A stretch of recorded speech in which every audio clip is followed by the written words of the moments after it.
Pourquoi mettre des pancartes dans vos locations courte durée? Pourquoi vous devez éduquer les voyageurs qui vont venir séjourner dans vos appartements? Yonapote, c'est Stan et dans cette vidéo, je vais te donner une astuce qui va te permettre d'augmenter la durabilité et la qualité de tes appartements, même si tu les exploites en courte durée. On sait tous qu'en courte durée, les appartements, entre guillemets, on les soumet à rude épreuve. Les murs sont rayés, les gens prennent assez peu de soins des lits, de la cuisine, parfois même ils font pas la vaisselle, ils laissent les poubelles. On a tous reçu plusieurs fois des photos de notre femme de ménage où les voyageurs ont réellement été irrespectueux envers la femme de ménage. Et pour éviter ce genre de soucis-là, il y a quelque chose de magique, c'est comme avec les enfants, c'est comme en école maternelle, c'est de mettre des grosses pancartes.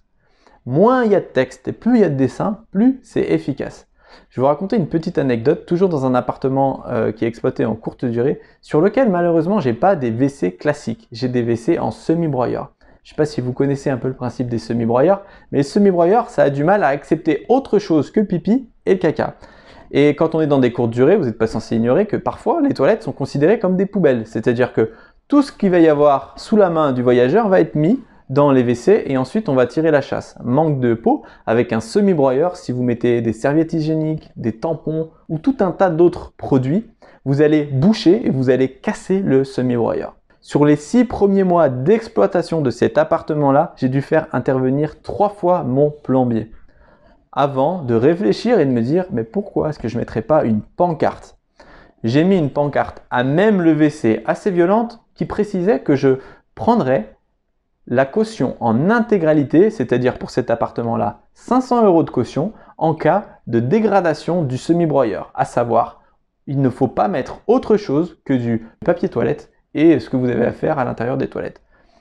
La prochaine intervention de mon plombier avait eu lieu 18 mois plus tard, donc entre 3 interventions en 6 mois et une intervention en 18 mois, où la personne avait mis, vous savez, les petites lingettes hygiéniques qu'on utilise pour les enfants.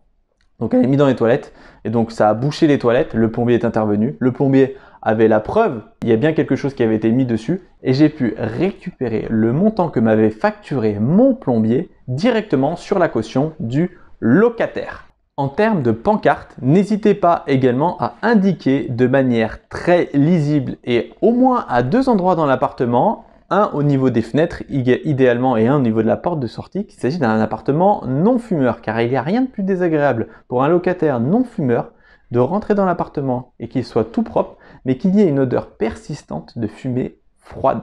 Vous pouvez également mettre une pancarte au niveau de la crédence de cuisine précisant que le locataire, en fin de séjour, doit vider les poubelles et faire la vaisselle de tout ce qu'il a utilisé, que ce soit poêle, casserole ou assiette. La dernière chose concerne la loi Hadopi. Dans un appartement, j'ai déjà reçu à mon domicile un petit courrier qui me précisait que je téléchargeais des contenus de manière illégale et que c'était un avertissement avant une prochaine sanction. N'hésitez pas à la fois dans les instructions que vous donnez aux voyageurs pour qu'ils puissent rentrer dans l'appartement, à lui mettre ceci, qu'il y a une loi Hadopi, que son séjour, entre guillemets, on sait à quelle date il entre et à quelle date il part et que si jamais il utilise Internet pour des pratiques illégales, peu importe ces pratiques, on reviendra vers lui et on aura la preuve que c'est bien lui qui a utilisé Internet durant son séjour.